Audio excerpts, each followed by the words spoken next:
மிதுன ராசிக்கார அன்பர்களே, மிதுன ராசிக்கார அன்பர்களை பொறுத்த வரைக்கும் வாழ்நாளில் எப்பேற்பட்ட வழிகளையும் தாங்கிய ஒரு மனிதர் அப்படின்னா இந்த மிதுன ராசிக்காரர் தான். கல்வியில், செல்வத்தில், சிறப்புமிக்க வாழ்க்கையில் ரொம்ப நல்லா வாழ்ந்து கெட்டு போனவங்க அப்படின்னா இந்த மிதுன ராசிக்காரர் தான். சரி சார், வாழ்ந்து கெட்டாங்க அப்படிங்கிறீங்க, என்றைக்கு தான் இவங்க மறுபடியும் நல்லபடியாக வாழ்வாங்க? என்றைக்கு தான் அவங்களுக்கான தேவைகள் நிறைவேறும்? என்றைக்கு தான் அவங்களுக்குன்னு ஒரு பாதை உருவாகும்? என்றைக்கு தான் சார் அவங்க நினச்ச விஷயம் அடையும்? என்றைக்கு தான் சார் அந்த கடன்கள் தீரும்? என்றைக்கு தான் சார் சந்தோஷமான வாழ்க்கை பிறக்கும்? அப்படிங்கிற உங்களோட கேள்விக்கான பதில் தான் இந்த வீடியோ.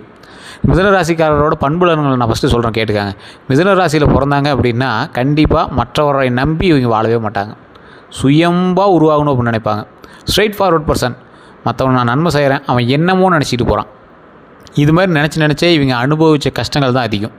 வாழ்நாளில் இவங்க அப்பா அம்மாக்கிட்ட இவங்க கையேந்தி நிற்கும் போதெல்லாம் ஒரு பிச்சை எடுக்கிற மாதிரி இவங்களுக்கு ஒரு ஃபீலாக இருக்கும். ஃபைனலாக பார்க்கும்போது எங்கள் அப்பா அம்மாவுக்கு இவங்க வந்து ஒரு 2வது மகனோ 3வது மகனோ இருக்காங்க அப்படின்னா இவங்களை மட்டும் ஒரு ஓரவஞ்சனையாக இவங்க நடத்துகிற மாதிரி இவங்களுக்கு ஒரு ஃபீல் இருந்துக்கிட்டே இருக்கும். சொத்து பிரிக்கிறதுலையோ இல்லை ஒரு பங்கு கொடுக்குறதுலையோ அந்த மாதிரி விஷயத்தில் இந்த ராசிக்காரர்களுக்கு பொறுமை ரொம்ப அதிகம். ஆனால் கோபம் வந்துருச்சு அப்படின்னா மிதுன ராசிக்கார மாதிரி யாராலையும் இருக்க முடியாது. கல்வியாக இருக்கட்டும், செல்வமாக இருக்கட்டும், தொழிலாக இருக்கட்டும், இந்த ராசிக்காரன் வெற்றியை நோக்கி பிரயாணிக்கக்கூடிய ஒரு மிகப்பெரிய லெஜண்ட். ஒரு கிரிட்டிக்கல் சுச்சுவேஷனில் பயங்கரமாக யோசிப்பான். ஆனால் இப்போ இருக்கிற நிலைமை என்ன அப்படின்னா அவனால் யோசிக்க கூட முடியல. ஒரு நிமிஷம் ஃப்ரீயாக கூட இருக்க முடியல.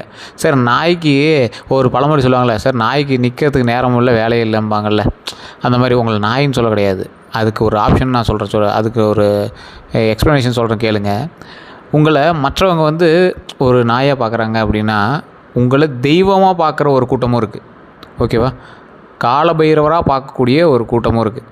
இந்த ராசிக்காரர்களை மதிக்காத இடத்துல இப்போ நீங்கள் இருக்கீங்க. உங்களை தெய்வமாக மதிக்கிற இடத்த நீங்கள் வந்து தள்ளி வச்சு பார்த்துட்ருக்கீங்க. அதை சொல்கிறதுக்கு தான் அந்த பழமொழியே சொன்னேன். நிறைய பேர் தப்பாக எடுத்துகிட்டிங்கன்னா மன்னிச்சுக்கோங்க. இந்த ராசிக்காரர்களுக்கு தயவு செய்து நீங்கள் சுற்றி இருக்கக்கூடிய சுற்று வட்டாரத்தை ஒரு டைம் செக் பண்ணுங்கள். யாரு கூட இருக்கீங்க? அவன் உங்களுக்கு நல்லது செய்கிறவன் தானா, இல்லை உங்கள் கண்ணை கட்டி உங்கள்கிட்ட முன்னாடி மாயாஜால வித்தை காட்டி ஏமாற்றிட்டு இருக்கானா? ஏன்னா இந்த மிதுன ராசிக்காரருக்கு தற்போதைய காலகட்டத்தில் ஒருத்தன் கண் கட்டி வித்தை காட்டுவான். அவன் நினைக்கிறதெல்லாம் சரிதான் அப்படின்னு உங்கள் முன்னாடியே அவன் வந்து மாயாஜாலம் கட்டுவான். அதான் அந்த ஒரு சீட்டு மாதிரி உருட்டுவாங்க, ஃபஸ்ட்டு ஜெயிக்கிற மாதிரி இருக்கும், அப்புறம் உங்களை ஏமாற்றுவாங்கல்ல. அந்த மாதிரி சில விஷயங்கள் உங்கள்கிட்ட நடந்துகிட்ருக்கு. அதை மட்டும் கொஞ்சம் பார்த்து ஜாக்கிரதையாக இருங்க. 3வது பர்சன், அவன் 3rd பர்சன், அவன் குடும்பத்தில் ஒரு ஆளாக கூட இருக்கலாம். 3rd பர்சன் உங்களுடைய ரொம்ப நெருங்கிய நண்பர் அல்லது அந்த மாதிரி இல்லாமல் 3rd பர்சனாக கூட இருக்கலாம். ஸோ உங்களோட நட்பு வட்டாரத்துலேயும் மற்ற இடத்துலையும் நீங்கள் வந்து கவனமாக இருந்தாகணும். தொழிலில், கல்வியில், இந்த மாதிரி விஷயத்தில் அவங்க கூட இருக்கக்கூடிய நபர்களை ரொம்ப நம்பி போய் மாட்டிக்காதீங்க. நீங்கள் ஃபஸ்ட்டு செய்ய வேண்டிய ஒரே விஷயம் என்ன அப்படின்னா, எந்த அளவுக்கு நீங்கள் வந்து முயற்சி செய்து முன்னேற நினைக்கிறீங்களோ அந்த அளவுக்கு உங்களுடைய கூட இருக்கிறவங்களும் அதுக்கு உறுதுணையாக உங்களுக்கு இருக்காங்களான்னு பாருங்கள். இல்லையா, அவங்கள ஸ்கிப் பண்ணிட்டு வேலையை பாருங்கள். அப்படி கூட வர மாதிரியே வந்து உங்களை கவுத்து வர்ற நண்பர்கள் அதிகம். மிதுன ராசிக்காரர்களுக்கு மட்டும் இது அதிகம். மிதுன ராசிக்காரர்கள் எப்பொழுதும் அவர்களது தாய் தந்தையரை தெய்வமாக நினைப்பவர்கள். ஆனால் அவங்க இவங்களை ஒரு ஓரவஞ்சனையாக தான் பார்ப்பாங்க. நட்பு வட்டாரமாக இருக்கட்டும், காதல், திருமணம், கணவன் மனைவி, இந்த மாதிரி எந்த ஒரு விஷயமா இருக்கட்டும், உங்களே ஒரு 100% மதிப்போடு பார்க்குறாங்களா அப்படின்னு கேட்டால் இல்லை. ஏன்னா பழைய நிலைமையிலே இப்போ நீங்கள் இல்லை. நல்ல வருமானம் உங்களுக்கு வந்துட்டு இருந்தது, இப்போ ஒன்றும் பெரிய வருமானம் இல்லை. வேலையிலேயே என்ன பண்ணுறதுன்னு தெரியாமல் தவிச்சிட்ருக்கீங்க. கல்வி சம்மந்தப்பட்ட விஷயத்தில் நிறைய ஒரு சர்க்கைகளை சந்திச்சிருக்கீங்க. கடன் சம்மந்தப்பட்ட விஷயத்தில் நிறைய மாட்டிருக்கீங்க. இந்த கடன்லாம் சரியாகணும் அப்படின்னு தான் ஒவ்வொரு கோயிலாக நீங்கள் போய் கும்பிட்டுருக்கீங்க. கடவுள் நம்பிக்கையே இல்லாதவங்க கூட அந்த இடத்துல போய் நிற்கும் போது உங்களுக்கு ஒரு வழி தெரியுது சார் அப்படின்னு நீங்கள் வந்து ஃபீல் பண்ணுறதெல்லாம் நிறையா இருக்கும். ஏன்னா இது காலம் சார், கட்டம் உங்களுக்கு அப்படி தான் இருக்குது, அதை ஒன்றும் பண்ண முடியாது. ஆனாலும் அதுக்கு சரியாகிறதுக்கான காலகட்டம் சிறிது காத்திருந்து தான் உங்களுக்கு கிடைக்குங்க. இதில் ஒரு 5% பேர் இப்போ மிதுன ராசிக்கார கீழே சொல்லலாம், யாரா அவன் கதை விட்டுட்டு இருக்கிறப்ப தாண்டா கொஞ்சம் சந்தோஷமாக ஆகிறோம் அப்படிங்கிற மாதிரி சொல்லுவான். அதில் ஒரு 5% பேருக்கு அந்த காலம் கைகூடி வந்து விட்டது. அப்படியே பொறுமையாக ஒவ்வொரு ஸ்டெப்பாக போகும். இருந்தாலும் சின்ன சின்ன தடைகளை தாண்டி தான் போகும். அதே போல் மிதுன ராசிக்காரன் சின்னதாக ஒருத்தன் ஏதாவது ஒரு வீடு கட்டலாம் அப்படின்னு ஒரு அட்டை வீடு போட்டால் கூட பக்கத்தில் அவ்வளோ கந்திச்சு வைப்பாங்க. இந்த ராசிக்காரனுக்கு மட்டும் அப்படி ஏதாவது ஸ்டெப் எடுக்கலான்னு நினைப்பான். சிம்பிளாக தான் இருக்கும். அதையும் கடன் வாங்கி தான் மிதுன ராசிக்காரர் பண்ணுவாங்க. ஆனால் தூரத்துலேருந்து பார்க்கக்கூடியவங்க என்ன நினைப்பாங்க, ஓ இவன் பயங்கரமாக கட்டுறான்பா, இவனுக்கு எங்கேருந்து வந்துருக்க போனோம், எங்கே கொள்ளை அடித்தானோ தெரியல, இவன் எங்கேருந்து தான் சம்பாரிச்சானோ தெரியல, எங்கேருந்து பணம் வருதுன்னு தெரியல, ஏதோ ஒரு இல்லீகலாக பிஸ்னஸ் பண்ணுறான் அப்படிங்கிற மாதிரி உங்கள் மேலே வந்து ஒரு குற்றச்சாட்டை வைப்பாங்க. இது மிதுன ராசி கண்டிப்பாக இப்போ நடக்கக்கூடிய ஒரு செயலாக அமையும். நீங்கள் வந்து போராடி வாழ்க்கையில் வந்துட்டு இருக்கிறீங்க, அது உங்கள் கூட இருக்கிறவங்களுக்கு தெரியும். ஆனால் கூட இருக்கிறவங்களே சிலர் வந்து வேறு மாதிரி உங்களை சொல்லி உங்களை பற்றி டைவெர்ட் பண்ணி உங்களை பற்றி வேறு வேறு விஷயங்களை சொல்லி உங்களை வந்து அசிங்கப்படுத்திகிட்டு இருப்பாங்க. இந்த ராசிக்கு ஒரு முதன்மையான ஒரு கடவுள் அப்படின்னா உங்களுடைய குலதெய்வம் தான். மிதுன ராசியை பொறுத்த வரைக்கும் உங்களுக்கு இஷ்ட தெய்வம்லாம் அப்புறம், முதல் தெய்வம் குலதெய்வம். குலதெய்வத்தினுடைய அருளால் நீங்கள் வந்து ரொம்பவே வந்து சிறப்புமிக்க வாழ்க்கை வாழ்வீங்க. சிறப்புமிக்க வாழ்க்கைன்னா எந்த மாதிரி? மற்றவர் கண்திஷ்டி வைக்கும்படி வாழ்க்கை. அது குலதெய்வத்தால் மட்டும்தான் உங்களுக்கு கொடுக்க முடியும். குலதெய்வத்தால் கொடுக்க முடியாத ஒரு விஷயத்தையும் உங்களை தடுப்பதற்கு நிறைய நெகட்டிவ் எனர்ஜி உங்கள்கிட்ட இருந்துச்சு அப்படின்னா அந்த நெகட்டிவ் எனர்ஜிலாம் தூக்கி வெளியே போட்டுருங்க. ஒன்லி பாசிட்டிவ் எனர்ஜி தான் நம்ம போட்டு இருக்கணும். ஒன்லி பாசிட்டிவ் எனர்ஜி மட்டும் தான் நம்ம போட்டு இருக்கும். நம்ம கூட இருக்கிறவங்களும் நம்மகிட்ட பாசிட்டிவ் எனர்ஜி கொடுக்குறவங்க மட்டும் தான் நம்ம வச்சுக்கணும். இந்த ராசிக்காரர்களுக்கு கல்வி சம்மந்தப்பட்ட விஷயத்தில் எச்சரிக்கை தேவை, தொழில் சம்மந்தப்பட்ட விஷயத்தில் எச்சரிக்கை தேவை, பெண்கள் சம்மந்தப்பட்ட விஷயத்தில் எச்சரிக்கை தேவை. ஆண்களாக இருந்தால் பெண்கள் சம்மந்தப்பட்ட விஷயம், பெண்களாக இருந்தால் ஆண்கள் சம்மந்தப்பட்ட விஷயம். பேர் கெடாமல் பார்த்துக்கிற அளவுக்கு நீங்கள் வந்து ரொம்ப எச்சரிக்கையாக இருந்தே ஆகணும். சரி சார், இந்த எச்சரிக்கையாக இருக்கிறதெல்லாம் ஓகே. இப்போ அடுத்த ஸ்டெப்பு என்ன தான் பண்ணணும்? எப்படி இருந்தால் எங்களுக்கு நல்லது? எதனால் எங்களுக்கு எப்படி? அதாவது இப்போ அடுத்து உங்களுக்கு நடக்க போகுது ஒரு விஷயம், அது எதனால் நடக்குது, அது இப்போ நடந்துகிட்ருக்கு அப்படின்னா அது எப்படி சரி பண்ணுறது, அதுக்கான எப்படி. இப்போ உங்களுக்கு ஒரு ப்ளஸ் பாயிண்ட் ஒன்று சொல்கிறேன், கேட்டுக்கோங்க. இந்த காலகட்டத்தில் உங்களுக்கு ஒரு வெற்றி ஒன்று கிடைக்கும். அது வந்து எப்படி கிடைக்க போகுது அப்படின்னா 3வது நபரால் தான் கிடைக்கும். இதே காலகட்டத்தில் உங்களை ஏமாற்றுபவருக்கும் ஒரு 10 பேர் வந்து உங்களை ஏமாற்றுறதுக்கு ரெடியாகும். அவங்ககிட்டருந்து நீங்கள் கொஞ்சம் எஸ்கேப் ஆகிறதுக்கு வழி பாருங்கள். அதுவும் யாரால் நடக்குன்னா ஒரு 3வது நபரால் தான் நடக்கும். ஸோ இந்த 2 விஷயமும் உங்களை வந்து கொலாப்ஸ் பண்ணும், யோசிக்க விடாமல் பண்ணும். இப்போ எப்படி சார் அதிலேருந்து வெளியே வருது? இதுதான் நான் 2 தடவை எப்படின்னு நான் முன்னாடி சொன்னேன். எதனால் எப்படி அப்படின்னு சொன்னேன் பார்த்தீங்களா? ஸோ இந்த காலகட்டத்தில் பாசிட்டிவ் உண்டு, நெகட்டிவும் உங்களுக்கு உண்டு. அந்த நெகட்டிவும் 3rd பர்சனால் அமையுது, பாசிட்டிவும் 3rd பர்சனால் அமையுது. இது 2ல் எவன் வந்து உங்களுக்கு வந்து நல்லது பண்ண வரான், எவன் உங்களுக்கு என்ன சொல்ல வரான்னு உங்களுக்கு வந்து கண்டுபிடிக்கணும். ஸோ அந்த காலகட்டத்தை கொஞ்சம் பொறுமையாக நிதானமாக நீங்கள் ஹேண்டில் பண்ணிங்க அப்படின்னா தான் சரியாக இருக்கும். இது எப்படி சார் கண்டுபிடிக்கிறது, யாரால் அப்படி வரும் அப்படின்னு கேட்டிங்கன்னா, உங்களுடைய தனிப்பட்ட ஜாதகத்தை ஒரு டைம் செக் பண்ணுங்கள். லோக்கலில் கொடுத்து கூட செக் பண்ணுங்கள். லோக்கலில் கொடுக்கும்போது நீங்கள் என்ன கேட்குறீங்க அப்படின்னா, தசாபுத்தி அமைப்பு எப்படி இருக்குது, கணவன் மனைவிக்கிடையே 3rd பர்சன் வருவானா, இல்லை வேறு ஏதாவது ஒரு விஷயத்தில் 3rd பர்சன் வரானா, தொழிலில் 3rd பர்சன் வரானா, எதில் 3rd பர்சன் வரான், அந்த 3rd பர்சன்னால் என்னெல்லாம் பிரச்சனைகள் இருக்குது, அந்த 3rd பர்சன் இருந்த பிரச்சனைகள் எப்படி சால்வ் பண்ணுறது, இதெல்லாத்தையும் நீங்கள் ஃபில்டர் பண்ணிங்க அப்படின்னா ஆட்டோமேட்டிக்காக ஓவரால் ஃபில்டர் பண்ணும்போது நீங்கள் வந்து ஃபைனலாக அந்த பர்சனே நீங்கள் கண்டுபிடிச்சிடலாம். சரி சார், இது லோக்கலில் கொடுத்தா எங்களுக்கு எந்த அளவுக்கு தெளிவாக சொல்லுவாங்கன்னு தெரியல அப்படிங்கிறீங்க மட்டும் உங்களுக்கு சந்தேகம் இருக்கும் பட்சத்தில் கீழே டிஸ்கிரிப்ஷனில் நம்பர் கொடுத்தேன், ஸ்க்ரீனில் நம்பர் கொடுத்து அந்த நம்பருக்கு ஃபோன் பண்ணி பேசி தெரிஞ்சுக்கோங்க. நிறைய பேரோட ஏக்கம், நிறைய பேரோட கேள்விக்குறியான சில விஷயங்கள், இது எல்லாத்துக்கும் நீங்கள் வந்து வெயிட் பண்ணி காத்துட்ருக்கீங்க. எப்படி சரி பண்ணலாம், எப்படி இதன் மூலமாக பல நன்மைகளை கொண்டு வரலாம், எப்படி இதனால் பல நன்மைகளை வந்து நம்ம தன்வசப்படுத்தி அதன் மூலமாக பல நன்மைகளை வந்து உருவாக்கலாம். இதற்கான கேள்விக்கான விடை உங்கள் கைவசத்தில். பொறுமையாக யோசிங்க, உட்காருங்க, குலதெய்வ வழிபாடு பண்ணுங்கள். நீங்கள் செய்த தவறுக்கான தண்டனையும் ஒன்று உங்களுக்கு கிடைக்குது. என்ன சார் தவறு, என்ன சார் தண்டனை, எந்த தவறும் மனசறிஞ்சு தவறுகள் பண்ணலையே அப்படிங்கிறவங்க, உங்களுக்கு ஒரு சீக்ரெட்னு ஒன்று வச்சுருப்பீங்க பார்த்தீங்கன்னா, அந்த சீக்ரெட் வந்து இப்போ வெடிக்கக்கூடிய ஒரு டைம். அந்த சீக்ரெட் வந்து வெடிக்குது அப்படிங்கிறத விட சீக்ரெட் வெளியே மக்களுக்கு தெரியறதுக்கான டைம் அப்படின்னு சொல்லுவாங்க. ஸோ இப்போ என்ன பண்ணணும், அந்த சீக்ரெட்டை பத்திரமா நீங்கள் வச்சுட்டு இருக்கிறத விட அதன் மூலமாக உங்களுக்கு யாராவது ஒருத்தர் கேட்குறாங்க, இல்லை ஏதாவது ஒன்று சொல்கிறாங்க அப்படின்னா சொல்லி சால்வ் பண்ணிக்கோங்க. பயந்து நீங்கள் உள்ளே ஒளிஞ்சிட்டு இருக்கிறத விட சொல்லி சால்வ் பண்ணிக்கோங்க. இது வந்து அந்த மிதுன ராசியில் இருக்கிற 100% பேரில் 1% பேருக்கு இது நடக்கும். அதே போல் மிதுன ராசியில் பிறந்தவர்கள் தற்போதைய நிலைமையில் வண்டி வாங்கக்கூடிய யோகம் உண்டு, நிலம் வாங்கக்கூடிய யோகம் உண்டு, வீடு வாங்கக்கூடிய யோகம் உண்டு. இது எல்லாமே கடன் வாங்கி தான் வாங்குவீங்க, கை காசு போட மாட்டீங்க. இப்படி நீங்கள் பண்ணுறீங்க அப்படின்னாலும் அதில் எச்சரிக்கையான சில விஷயங்கள் நீங்கள் பண்ணியே ஆகணும் அப்படிங்கிறத மைண்டில் நல்லா ஞாபகம் வச்சுக்கோங்க. இந்த ராசிக்காரர்கள் எப்பொழுதுமே கையில் வந்து எப்போவுமே ஒரு எலுமிச்சம்பழம் வச்சுக்கோங்க. அது உங்களோட குலதெய்வ எலுமிச்சம்பழமாக இருந்தால் இன்னும் பெட்டரு. ராஜக்கனி உங்களுடைய கந்திஷ்டிகளை விளக்கும். அதே போல் முடிஞ்சால் கருங்காலி மாலையை நீங்கள் வாங்கி பயன்படுத்திக்கோங்க. கருங்காலி மாலைக்கான நம்பர் வந்து கீழே வாட்ஸ்அப் குரூப் இருக்குது, அதில் நீங்கள் ஆட் பண்ணி நீங்கள் வந்து அந்த நம்பரில் நீங்கள் கருங்காலி மாலை வேணும் அப்படின்னா நீங்கள் வந்து கேட்டுக்கலாம்.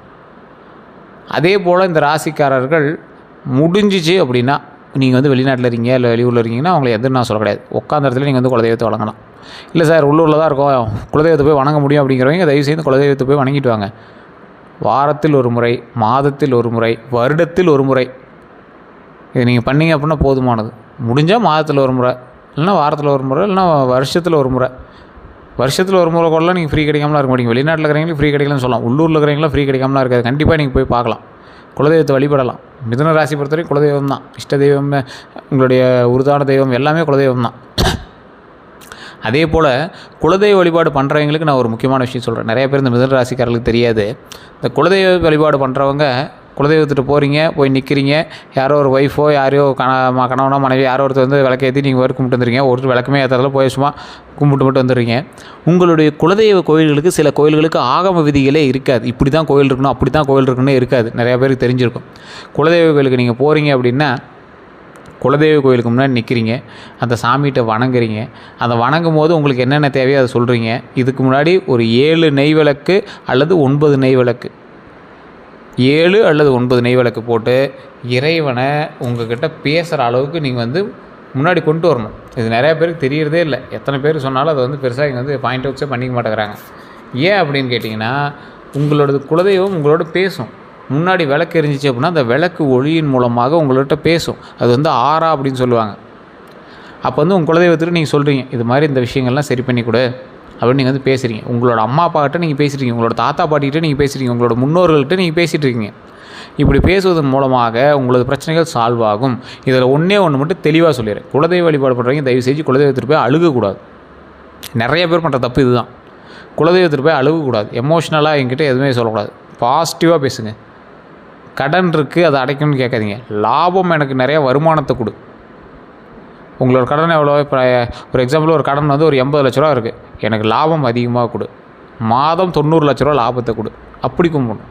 இப்போ எனக்கு மாதம் 90 லட்ச ரூபா லாபத்தை கொடு, நான் அந்த லாபத்தில் நான் அப்புறம் அதை சரி பண்ணிக்கிறேன். உங்களுக்கு தேவையான போது ஒருத்தன் பணம் கொடுத்தான், அதுக்கு பேர் கடன்னு நீங்கள் வச்சுருக்கீங்க, அவ்வளோதான். நீங்கள் எதிர்பார்க்கும்போது அந்த பணம் உங்கள் கைக்கு வந்துச்சு. அது யார் மூலமாக வந்தது? கடவுள் மூலமாக வந்தது. கடன் அப்படிங்கிறது அதுக்கான பெயர், அவ்வளோதான். இப்போ நீங்கள் சாமிகிட்ட கேட்கும்போது என்ன கேட்கணும்? எனக்கு லாபத்தை கொடு. என்ன கடன் இருக்கோ அதுக்கு மேலே ஒரு அமௌண்ட்டை சொல்லி எனக்கு அந்தளவுக்கு லாபத்தை கொடு. அது ஆறா பாசிட்டிவ் எனர்ஜி உங்களுடைய முன்னோர்களுக்கு தெரிய ஆரம்பிக்கும். அதெல்லாம் சரி பண்ணலாம் சரி பண்ணிகிட்டே வந்துகிட்டே இருக்கும். அதுக்கு தகுந்த மாதிரி பாசிட்டிவாக கும்பிட்டு பாருங்கள். இந்த ஒரு டைம் நீங்கள் வந்து கண்டிப்பாக ட்ரை பண்ணி பாருங்கள். அதுக்கான நன்மையும் அதற்கான விளைவுகளையும் நீங்கள் மனதார அப்படியே அனுபவிப்பீங்க. இதை நான் ட்ரை பண்ணோம், இது மூலமாக எனக்கு மனதார அந்த விஷயங்கள் நான் அனுபவிப்பேன். சந்தோஷமாக அனுபவிப்பேன். சந்தோஷமாக அந்த கடன் பிரச்சனை எல்லாத்தையுமே தீர்த்துருவேன். மாதம் இவ்வளோ லாபம் வந்துச்சு அப்படின்னா ஆட்டோமேட்டிக்காக நான் அந்த கடன் பிரச்சனையை தீர்த்துறேன். ஸோ அந்தளவுக்கு சந்தோஷமாக கடவுள் நம்மளை வச்சுக்கும். நீண்ட ஆயுளோடையும் உடல் ஆரோக்கியத்தையும் கடவுள் வந்து நம்மளை வச்சுக்கும். ஸோ கடவுள்கிட்ட நம்ம வணங்கும் போதே பாசிட்டிவாக வணங்கணுங்க. இது நிறையா பேர் தெரியறதில்ல.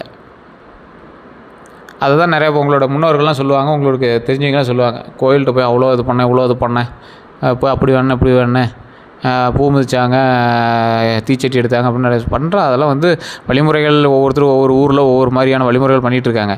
மனதார நீங்கள் எப்படி வேணுனீங்க? கூட்டத்தில் போய் நின்றுட்டு 100ல் ஒருத்தனாக கும்பிட்றத விட ஃப்ரீ டைமில் போங்க. உங்களோட குலதெய்வத்தோட கையை பிடிச்சி பேசுங்க. குலதெய்வத்துக்குள்ளே கருவறைக்குள்ளே அலோவ் பண்ணுறதில்ல சார், வெளியே உட்காந்தா பண்ண முடியுது. வெளியே உட்காந்து கும்பிடுங்க. ஆள் இருக்குன்னு அவசியம் இல்லை. அமாவாசை பௌர்ணமின்னு அவசியம் இல்லை. நல்ல நாள் வளர்ப்புற தேய்பிற அவசியம் இல்லை.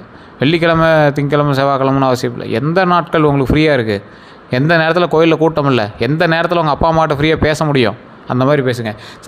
சார் இன்றைக்கி எலெக்ஷன் டைமில் 1000 பேர் போய் நீங்கள் பார்க்குறதுக்கு போகிறீங்க அப்படின்னா 1,00,000 பேர் இருக்காங்க. நீங்கள் வந்தீங்களா இல்லையான்னு கூட அங்கே இருக்கக்கூடிய தலைவர்களுக்கு தெரியாது. அப்படி கூட்டத்தில் போய் நீங்கள் போய் ஒரு இடத்துல கும்பிட்றத விட தனிமையாக இருக்கும்போது அந்த அம்மன்கிட்ட போய் உட்காந்து இதுதான் இதை சரி பண்ணணும் அப்படின்னு சொல்லும் போது உங்களுடைய ஆறா அதிகமாக செயல்பட ஆரம்பிக்கும். உங்களுக்கான பிரச்சனைக்கான தீர்வுகள் அதிகமாக வர ஆரம்பிக்கும். அதற்கான தீர்வுகள் வந்துச்சு அப்படின்னா வெற்றி நம்மை நோக்கி கண்டிப்பாக வருங்க. இது நிறைய பேருக்கு புரியாத ஒரு விஷயம். இந்த ராசிக்காரர்கள் தயவு செய்து இந்த டைம் புரிஞ்சுக்கோங்க. எப்பேற்பட்ட கஷ்டமாக இருந்தாலும் தீரக்கூடிய ஒரு நாட்களாக வரக்கூடிய நாட்கள் அமையுது. அந்த நாட்களில் முக்கியமான ஒரு விஷயமாக குலதெய்வத்தினுடைய அருள் கிடைக்குது. அந்த குலதெய்வத்தினுடைய அருள் நீங்கள் எப்படி வாங்குறீங்களோ அதை பொறுத்து அமைஞ்சிடும். அதே போல் இந்த ராசிக்காரர்களுக்கு திருமணம் சம்மந்த விஷயங்கள் முன்னாடி சொன்னதான். ஆண்களாக இருந்தால் பெண்களுக்கும், பெண்களாக இருந்தாலும் ஆண்களுக்கும் சின்ன சின்ன பேர் இது பண்ணுறதுக்கான வாய்ப்புகள் இருக்குது. அதனால் நீங்கள் கொஞ்சம் அந்த இடத்துல பார்த்து எச்சரிக்கையாக இருந்தீங்கன்னா போதுமானது தான். கணவன் மனைவிக்கிடையே நீங்கள் இன்னும் கொஞ்சம் அந்யுன்யமாக இருக்கணும், கரெக்டாக இருக்கணும் அப்படிங்கிறவங்க நான் சொல்லக்கூடிய விஷயத்தை கண்டிப்பாக ட்ரை பண்ணுங்கள். எல்லாத்துக்கான தீர்வு தான் இந்த வீடியோ. ஸோ வீடியோ ஸ்கிப் பண்ணாமல் பார்த்தீங்கன்னா உங்களுக்கு புரிஞ்சிருக்கும். ஸோ கணவன் மனைவிக்கிடையே இருக்கிறவங்க நாமக்கல் மாவட்டத்தில் திருச்செங்கோடு அப்படிங்கிற ஒரு ஊர் இருக்குது. அது வந்து திருச்செங்கோடு அப்படிங்கிறது மலை, திருசெங்கோடு அப்படிங்கிறது அந்த மலை. அந்த மலையில் அர்த்தநாரீஸ்வரர் அப்படிங்கிற ஒரு தெய்வம் இருக்குது. அந்த அர்த்தநாரீஸ்வரருங்கிற தெய்வம் எப்படி இருக்கும் அப்படின்னா முகம் வந்து தெரியாது. முகம் வந்து அப்படி சாஃப்டாக இருக்கிற மாதிரி முழுகின மாதிரி இருக்கும். அதில் ஒரு கால் வந்து கொலுசு மட்டும் இருக்கும், ஒரு கால் நார்மலாக இருக்கும். அதாவது ஆணும் பெண்ணும் இணைந்திருக்கக்கூடிய, சக்தியும் சிவனும் இணைந்திருக்கக்கூடிய ஒரு உருவமாக காட்சியளிப்பாங்க. அது வந்து வெள்ளை தசபாசானத்தால் செய்யப்பட்ட சிலை. எங்கேயுமே கிடையாது, உலகத்தில் எங்கேயுமே இல்லாத ஒரு விஷயம் அந்த இடத்துல இருக்குது. அது மட்டும் இல்லாமல் அதுக்கு பக்கத்துலேயே செங்குட்டு வேலவர் அப்படின்னு ஒரு முருகர் சன்னதி இருக்குது. செங்குட்டு வேலவர் அவரோட ஃபேஸ் நீங்கள் பார்த்தீங்கன்னா ஃபேஸ் தெரியாது. லெஃப்ட் ஹேண்டுக்கு பக்கத்தில் பார்த்தீங்கன்னா சேவல் இருக்கிற மாதிரி இருக்கும், அந்த கோல் கையில் பிடிச்சிட்டு. தண்டத்தை கையில் பிடிச்சிட்டு அது பக்கத்தில் வந்து சேவல் இருக்கிற மாதிரி இருக்கும். ஸோ இதுக்கு மேலேயே, அந்த மலைக்கு மேலேயே கொஞ்சம் தூரத்தில் உச்சி பிள்ளையார் கோயிலும் அமைஞ்சிருக்கும். இப்போ பாருங்கள், சிவன சக்தியும் அர்த்தநாரீஸ்வரர் ரூபத்தில் காட்சி தராங்க. பக்கத்தில் முருகர் இருக்காங்க, அதுக்கு பக்கத்தில் விநாயகர் இருக்காங்க. அதாவது குடும்பத்தில் உள்ள அத்தனை ஆட்களும் ஒரே இடத்துல இருக்கக்கூடிய இடம். குடும்ப சமேதர்களாக அந்த இடத்துல காட்சி தந்துட்டுருக்காங்க அர்த்தநாரீஸ்வரரும் முருகரும் விநாயகரும். அர்த்தநாரீஸ்வரங்கிறது யார்? சிவனும் சக்தியும். இந்த கோயிலில் ஏற்கனவே ஒரு விதிமுறைகள் இருக்குது. அது பல ஆயிரம் ஆண்டுகளாக அந்த கோயில் இருக்குது. அந்த கோயிலில் திருமணத்தின் போது எந்த சலசலப்பும் வரக்கூடாது அப்படிங்கிறதுக்காகவும், திருமணம் ஆன தம்பதியினரும், திருமணம் 60 ஆண்டுகள் கடந்தவர்களோ, இந்த மாதிரி திருமணம் சம்பந்தப்பட்ட எல்லா விஷயத்துக்கும் அந்த கோயிலுக்கு போனாங்க அப்படின்னா அந்த இடத்துல மாலை மாற்றிக்குவாங்க. அது வந்து ரொம்ப விசேஷமான ஒரு விஷயம். அங்கே போயிட்டு வந்தீங்க அப்படின்னா கல்யாணத்தில் இருக்கக்கூடிய அத்தனை பிரச்சனைகளும் சால்வ் ஆகும். திருமணத்தில் இருக்கக்கூடிய பிரச்சனைகள் சால்வ் ஆகும். திருமணம் நடக்காதவர்களுக்கு திருமணம் நடக்கும். அதுபோல் பல விஷயங்கள் இருக்குது.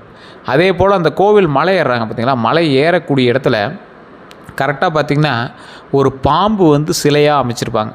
அந்த பாம்பு சிலை வந்து எப்படி இருக்கும் அப்படின்னா 60 அடிக்கு இருக்கும்.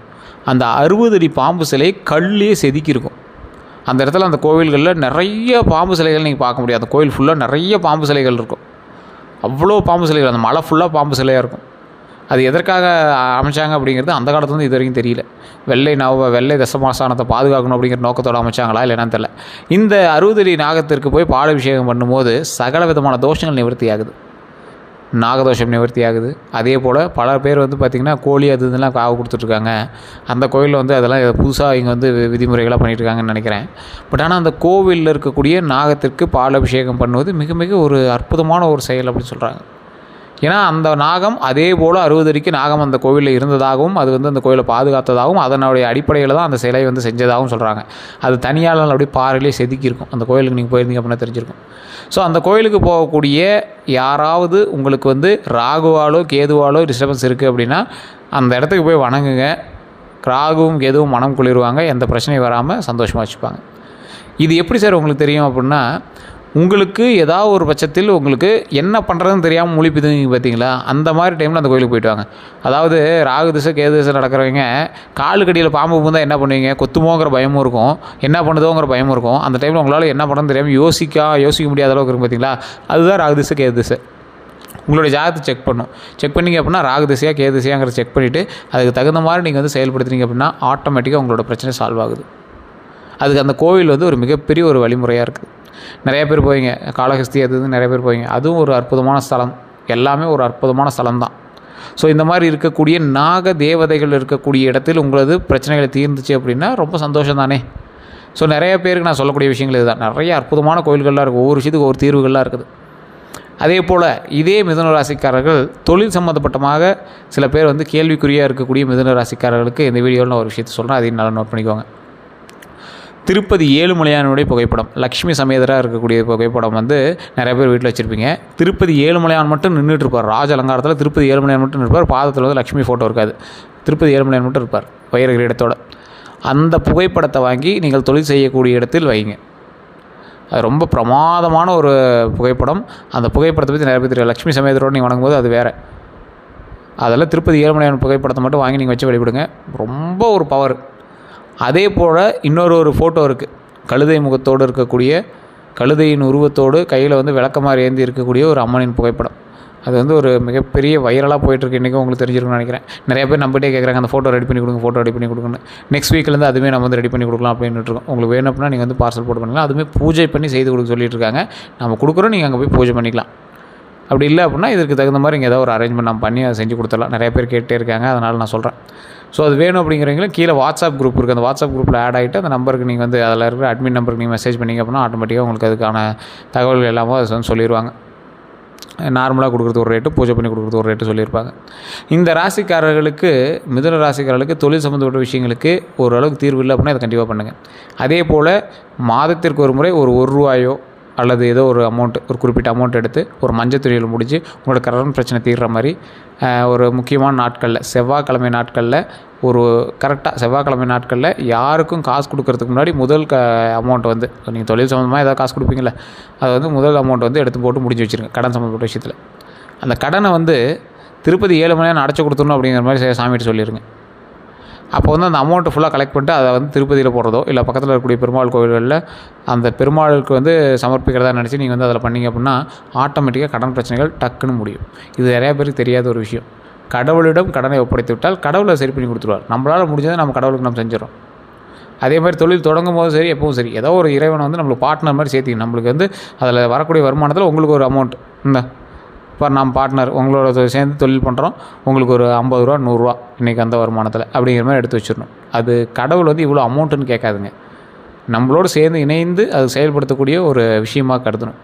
ஸோ இது மாதிரி பண்ணும்போது தொழில்கள் வந்து உங்களுக்கு அமோகமாக வரும். நமக்கு வந்து தொழில்கள் அமோகமாக வருவதற்கு குலதெய்வ வழிபாடும் இது போன்ற சில வழிபாடுகள் தான் நம்மளை வந்து மேலே கொண்டு வரும்.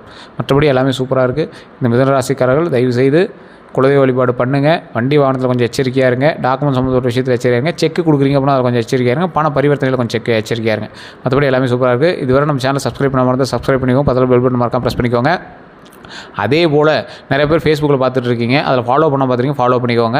இந்த ராசிக்காரர்கள் நீங்கள் வந்து வீடியோவில் நம்பர் கேட்டுட்டு இருக்கீங்க, கீழே டிஸ்கிரிப்ஷன் நம்பர் இருக்குது, அது ஒரு பிரபல ஜோதிடர் நம்பர் தான் கொடுத்துருக்கேன். அதே மாதிரி ஸ்க்ரீன்லேயும் பார்த்தீங்கன்னா நம்பர் ஓடிட்டுருக்கோம், ஃபேஸ்புக்கில் அது நம்பர் ஓடிட்டுருக்கும். உங்களுக்கு வேணும் அப்படின்னா ஜஸ்ட் கால் பண்ணி நீங்கள் வந்து பேசி தெரிஞ்சிக்கலாம். உங்களுடைய பிரச்சனை எதுவாக இருந்தாலும் சொல்லி நீங்கள் வந்து சால்வ் பண்ணிக்கலாம்.